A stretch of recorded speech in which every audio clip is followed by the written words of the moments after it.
Welcome to Truth Be Told. The views and opinions that you hear today are variations of individuals in the community. We're not trying to minimize females or males, people that are single, or individuals that are in relationships. We're simply looking to have the truth be told. So today we got a beautiful topic that I believe affects one way or another, maybe everyone on the set. We're talking about the imprisonment of people in our community. If you think of imprisonment, it can mean multiple things. It can either be the correctional system or even the way we imprison ourselves within our community, how we're staying in certain locations. But does anyone have any statements in regards to how it impacts the mental state with imprisonment? Go ahead. I think it impacts the mental state of our people a lot. I mean, especially with me, I deal with a lot of teenagers that have been in the DYS system. And young adults that have been locked up like in Nashville Street and South Bay. I think the problem is a lot of them become, and I'm sure we've all talked about this, institutionalized. So you go in prison, you're there, or DYS facility, you're there for, an X amount of period, you come out, and you don't know how to function being amongst quote unquote normal people. So you find yourself back in there again. So you come out, you don't know what it's like to get a job, you don't know what it's like to live by the norms and values of society, so then you wind up doing something and get yourself put back in, and that just becomes a cycle throughout your lifetime. Okay. What do you think? Well, as far as the finding a job situation, I think that's a big impact on them mentally. They just can't get the type of jobs that they want. There's limitations with that. There's issues with family members, as far as the stigma of being, oh, you're going to go back to jail, this constant this pressure. I think it has a big mental impact. Okay, how about you guys? What are we thinking? Go ahead. I think the streets and crime on what they're used to provide themselves with income is something that they can't shake loose. So when they get in prison and get taken off the streets and then released, they will regress back to what they started from because that's all they know, and they can't seek employment other places because of their past criminal record. Cool. How about you two guys? I feel like the imprisonment thing is more of it's a culture thing almost. Mm-hmm. I don't know. Go ahead. Nah, I mean, just going off what she said earlier, it's, it as a man, you want to be able to provide and do what you have to do. And now that you've gone to jail, you got this label as being a convict. People don't hire convicts, then you're like, oh, dang, I need to make money. And you can't do it the right way, even though you may want to do it that way. But because of whatever situation you was in, you went to jail, now you're a convict. You can't get a decent job because they won't give you that second chance. So now you're continuing that cycle. I agree. That's a tough predicament too, because let's say you do get out of prison, you get yourself straightened out, you fill out a job application, and on that application it asks you, have you ever been convicted of a felony? So you thinking, well, if I click, well, now it's click, but if I choose yes, I may not get this job. But if I choose no, I'll get this job. But then if they find out, then there's backlash. Because years back when I was in college, I worked at a hospital. There was a really cool dude, man. He worked in patient transport. And he came in early. He always stayed overtime. He was friendly. He was accessible to people. He had an unbelievable work ethic. And he also stayed in a halfway house, and he didn't let anybody know about that. Well, one of the higher-ups at the hospital found out that he was locked up upstate. I think he did like 10 years. And they let him go because of that. And I felt bad because he came and he worked his tail off, but because of that record he had, he was let go. Yeah, but I respect all of y'all opinions, but I think we're overrating this. You know why? Who was it? Nelson Mandela went to jail for 27 years, If Don King did what 5+ years, hold up, that's a call. If Martin Luther King went to jail over 20 times, you can still go to jail and have a healthy living. You can still make something out of yourself. If you continue to go to jail, or if you go to jail and you come out and you're looking for other people to provide you opportunities, then of course you're going to get the short end of the stick. But if you have skills, basically if you're able to run a drug ring and you're making $200, $300, $400 a day or thousands of dollars a week, put that skill on your own business.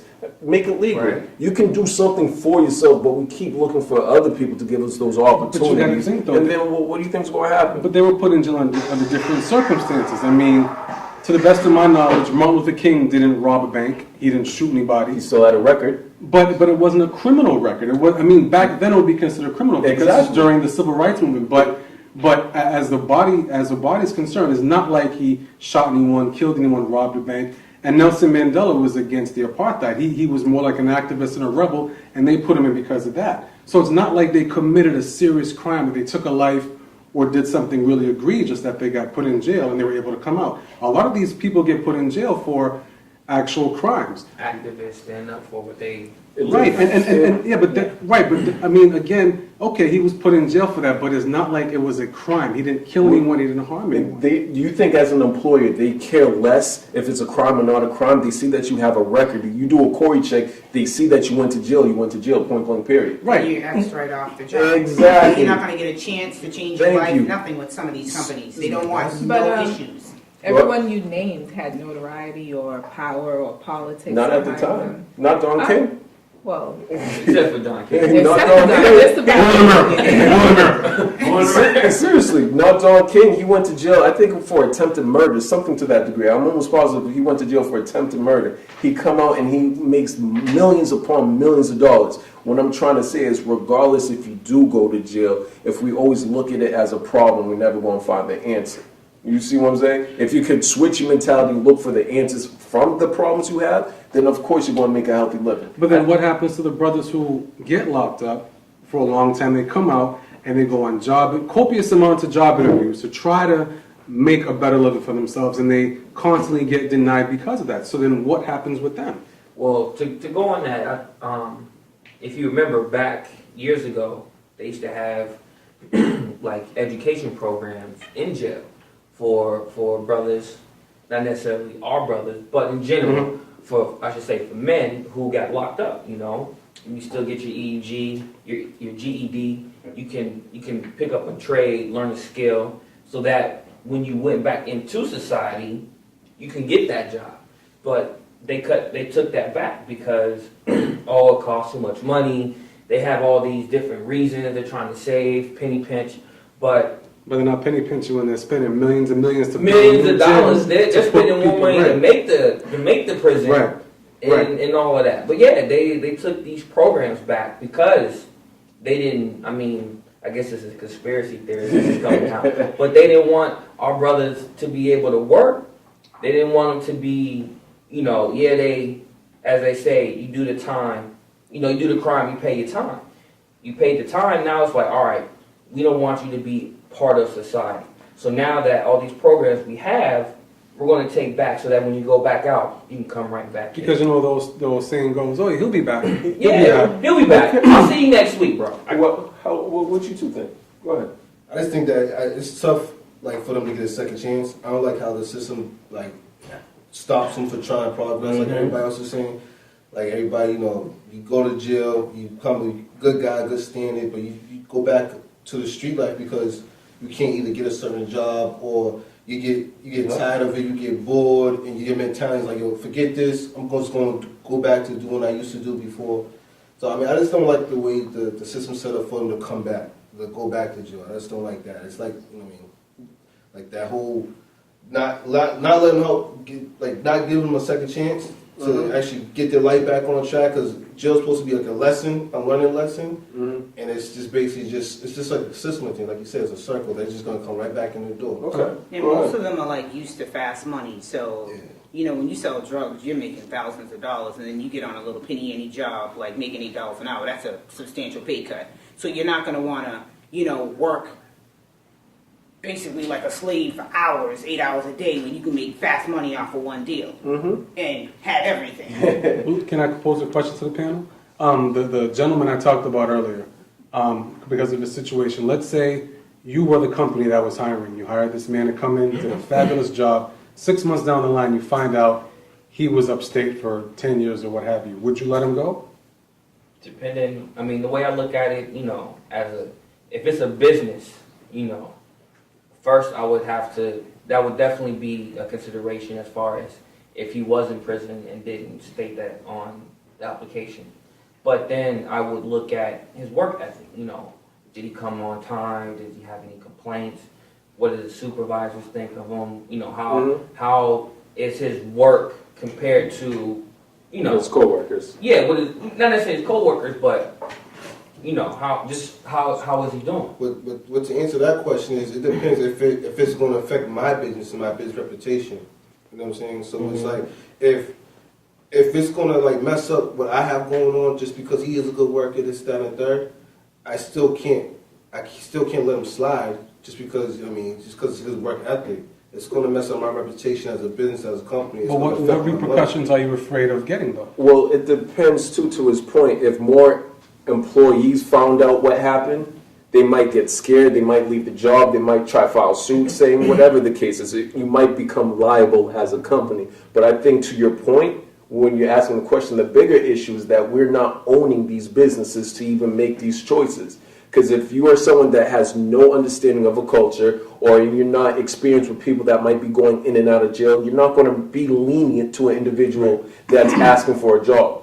You see what I'm saying? If we're the employers, then we could go ahead and provide these opportunities. Because these people are looking for jobs that people that might not understand the community, of course we're not going to give them an opportunity. But why aren't we becoming businessmen of our own? Or businesswomen to that standpoint? I want to go back a little bit because we keep talking about these drug dealers that have these businessmen-like skills. But what about the people who are in jail for like self-defense? They never had, they committed a murder. They're there for, manslaughter or something. They never had that business mentality before. Then what happens to them? It's kind of like it's unfair to just think about the guys who only were, true. Hustlers. True. They can come out and maybe get ambitious and get a business, open a barbershop, do something that's lucrative. But what about, hey, we had a fight, I stabbed him, he died. Now what do I do? I mean, to even that point, I think corporate America makes money off prisons. You see what I mean? So to your point, there is a other portion of the population that are there for more violent crimes per se, and maybe they can't transition as well. Were you about to say something? Yeah, I was going to say not only that, their previous past should be confidential, so it shouldn't be disclosed amongst the other employees. I think second chances should be given because, just say if you were a person who had to use the bathroom one night after the club and you went to the bathroom and got caught, you'd have to be labeled and listed as a sexual offender. So you can have a crime for anything. I don't think that should stop you from getting a job because if you have great work ethics and you can help the company bring in more money, there shouldn't be a reason why not to give you a second chance. To add to that, actually I know somebody in my family who went to jail for 2 years. Then got out and actually got a security job. Worked that job for 4 years, on time, did everything supposed to do. Our president came through, and then they had to do a background check. And out of all the presidents for 4 years, this president's like 90 years old, still alive, I'm surprised still alive. And they fired her just off the strength of her background. But like you guys said, she was a great employee. She did everything she supposed to. Came on time, overtime, call her anytime you want. But they chopped her off. So to that point, do you feel as though certain people are still targeted? We have that mentality at times. People in this community or that community, they feel as though they are targets to even go in prison. Is that still accurate? That's very accurate because like someone like me. I'm in the neighborhood. My pants sag, and I dress like a youngster. So the police automatically gonna come around and use him as they're gonna pick me out the lineup. Like, well, look at you. And it's not really their fault. I play devil like it's not really their fault. It's because of my appearance. But at the same time, it's just sad how we still a target. It is their fault. Why are they judging you on you can be who you want to be? That's true. That's true. But the people that commit certain crimes, they look just like me. It goes both ways. Like, I understand this point. No, he can steal $1 million. You know what I mean? But they're not going to hit him first. They're gonna lock Come him to up. you. Yeah, because They're they're gonna gonna judge you go by your appearance. Yeah. They're going to judge you by your appearance. And even to that point, I think what some of the bigger issues are is what we look at as crimes. If the majority of black men that are in jail are over petty drug crimes, I don't necessarily think that's as big as a deal as certain of these white collar crimes per se. They're stealing insurance money from their Inside employees, inside trading, like that's legit messing up people's lives. And you're seeing multiple years of lives, and they get slapped on the wrist. Look at Martha Stewart. That happened to her recently. They even said that happened to Mark Cuban. So Yep, I heard that. so these are really major crimes that's stealing millions upon millions of dollars, but they're not looked at as crazy crimes. But if you tell me but if I get caught with over an ounce of weed, then I'm in trouble. You see what I'm saying? But I think it's the way we look at these crimes per se, because they're going to look at him and he's not even doing anything compared to someone else. That goes back to you saying that the prisons make money off that. They Like do. you got right. an ounce of weed on you, get caught. Where that's what $100 fine. Your bill, depending on your record, your bill may be like $50 to $500. You know what I'm saying? Then you gotta go to court, get court fees. Now you gotta get Court fees. Now you gotta get a lawyer. That's $150 right there. It's a big money making So, conglomerate. so- man. Yep. It's a business. Well, they'll hit you up with all the fees because the prison space now is like getting real small because people are getting locked up for everything. Everything. So you can't. Basically, now you'll just get hit with fines and time. Basically fees like from courts, but you won't be actually sitting in jail for weed. Yeah. Like right now, they're only putting people with like See it. mental issues or crime or murder or something like that, but not drug use. Yeah. But how much responsibility do we take? Because we're talking about us being targeted. We're talking about us going in and out of jail. But how much responsibility, or where do we take the accountability for going in and out? It should be at least half. I mean, that's how I feel. Yeah. You shouldn't be 100%. No, I mean it's a two-way street because they set up the system. They're making the rules. But are you breaking the law?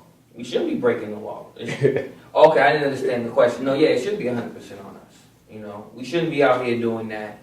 Mm-hmm. We should be like, all right, we're grown. We're all adults. We know right from wrong. We should- True. If nothing's easy if you really want it.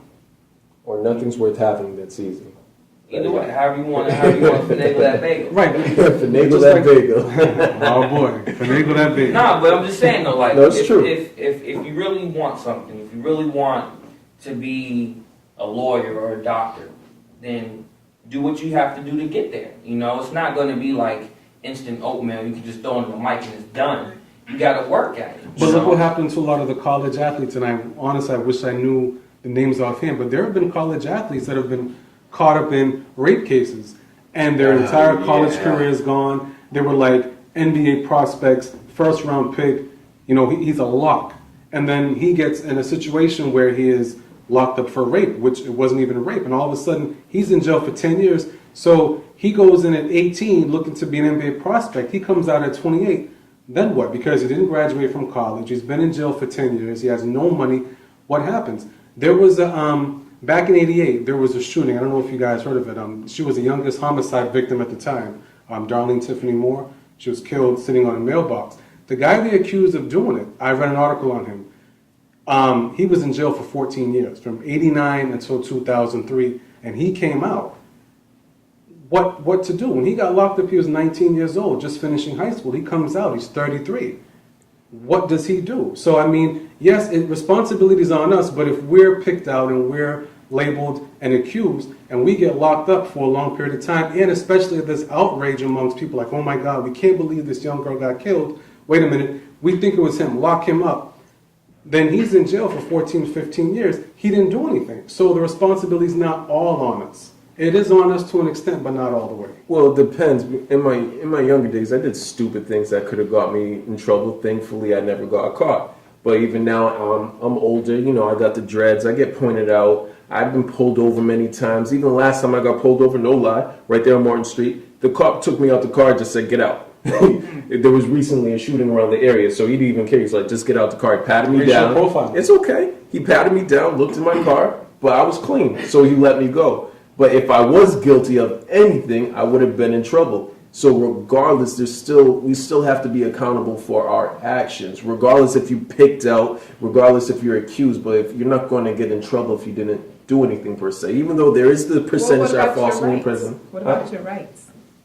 What That's about? like a violation. The because problem is we don't know our rights. that is a major problem. They don't know their Do you have rights. a right to search? But the funny thing is too, I said that to a cop because that's a racial profiling being targets. I had a nice car, tinted out, looked like straight out the drug dealer's car. He said, license registration. That's why he pulled me over. Because you can ask that. If you know your rights, you ask that before you give him the information. So now I'm being a white. Now he thinks I'm being a white, wise guy, smart ass. You know what I'm saying? So now he's like, okay, now get out the car. But you can't get me out the car. But what can I do though? What are you going to I do? gotta get out the car. You're going to get out. Yeah, they're gonna Rodney King you, man. You know what I'm saying? So that is why half is their fault. Well, Well, and I can honestly say the same thing too. I had a car, tinted out, rims, everything. And there was another guy that was riding in Brockton too, same car. And I got pulled over like every other day. And I asked the cop, I was like, why do you keep pulling me Because over? your He rims are goes, fatter than mine? yeah. He was like, oh, do you know there were 6 homicides in Brockton? Da-da. I said, that has nothing to do with me. I'm not a criminal. I pay for this car, I pay taxes just like you. I went to college too. And I'm like, I'm not a criminal. So why am I being put in that category with somebody else who fits the description of the car? Now you're arguing with the car. Oh, Now you're arguing. yes. Now you're being I had combative. to send my father to the police station because my father knows the chief and a couple other cops in there to get them off my back. Okay, let me It was do like this every then. other day I'm getting pulled over. You know what's funny then? Now I got a family car, no tents, nice little Jeep. I'm driving around, I don't get no problems. What? No problems. No, I've stopped getting problems. If you guys know, I got an out-of-state license plate, and it's mainly a Caucasian area that this state is from. I am perfectly fine in Madam here, Dorchester, anywhere I go. I don't I don't want the get chrome rims no more. I don't want trouble. I don't want problems. But we're talking about all the problems, which is great. We're analyzing it. This is a good, healthy discussion. But the key is how do we change it? Seriously, there's problems, but what's the answers to the problems? What are ways that we can actually change it? I think as long as the prison system is making the money they're making, there's not ever going to be a change. So it's because just doomsday. it's a huge turnover. I mean, it's a big money-making conglomerate. So as long as they're making that $2 and $3 and $4 and $10 million to house prisoners, I don't think it'll change. No way we can change You it. gotta understand. Well, policies will have to be revised or looked at, but people who are in this situation that care about it, who are affected, they're not allowed to vote. They're not allowed to help make any of those changes. So, But how can we who's gonna change? You? How about you? I mean, seriously, how are we going to No, change but it? you know Go ahead. the crazy thing is too though is that if you go to certain areas, especially in Massachusetts, there's like no cost activity. Soon as a car that's like just weird, it's like say if you go to Wesley or something and you drive around and you look lost, no cops are gonna be on you. Of course it will. If you in like Brockton or something or Boston around this area, there are cops everywhere. So it's just like they know who's gonna mess up. You know what I'm saying? Like, you know what I mean? Like they already got in their mind that yeah, this is the area that all these minorities are. We already know what they're about. Like if you go to Wesley, there's nothing really going on. They let you drive and throw something out your window. Woo, woo, woo. Yeah, True. and the cops are on it. You know what I mean? But how can we change it though?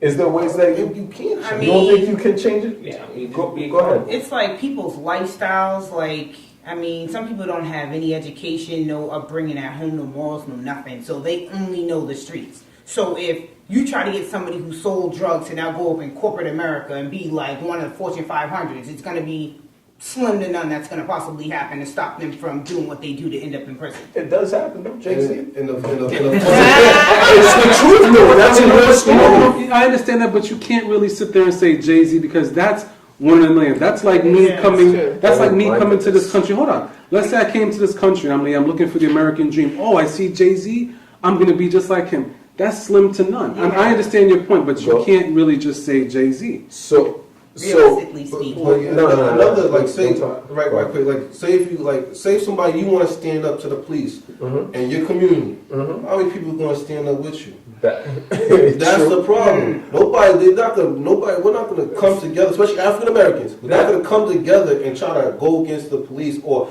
try to make something right. We're just not gonna do it. People are scared to voice their opinions. Like they'll tell you at home behind closed doors, but when it's time to present that in front of somebody, everybody's mouth shut. But so, And you look like you're standing alone. so no one's really sad is that we are living within our fears right now. There's issues we're not trying to do anything about it. If you look in some of these European countries, They take care of business. They will take care of business. They'll make sure they're right. A group of them, though. A group of them.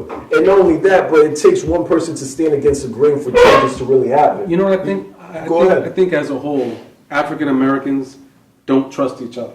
I think that's what it boils down to because, a lot of us, we don't keep money in the hood. We don't really have a lot of black-owned businesses. You can have a black-owned business, but you'll go support the other ones a lot quicker than your own.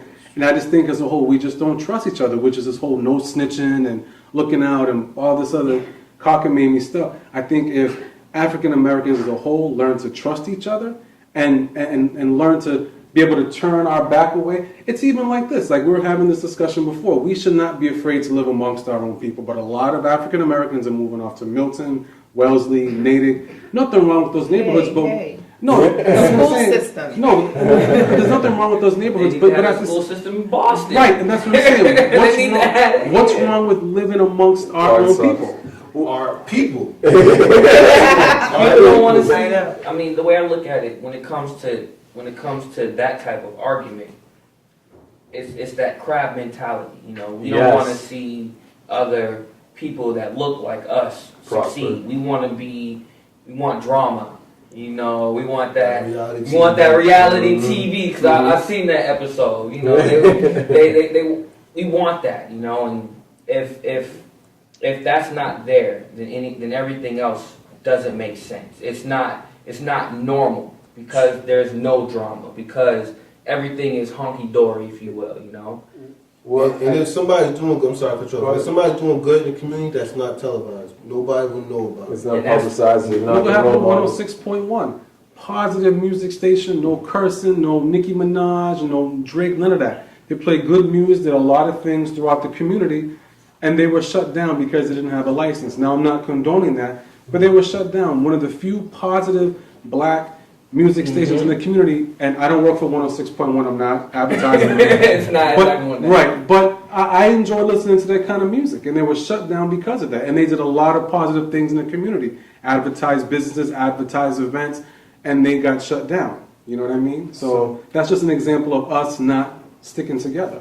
Well, to that point, if you can tell that the effects of imprisonment is even live on this set because we ourselves are not willing to make certain changes or even help each other. But hopefully we can continue this conversation in our neighborhoods, families, or even with our neighbors, whatever the case is, to help better each other out. And that will have the truth be told for today.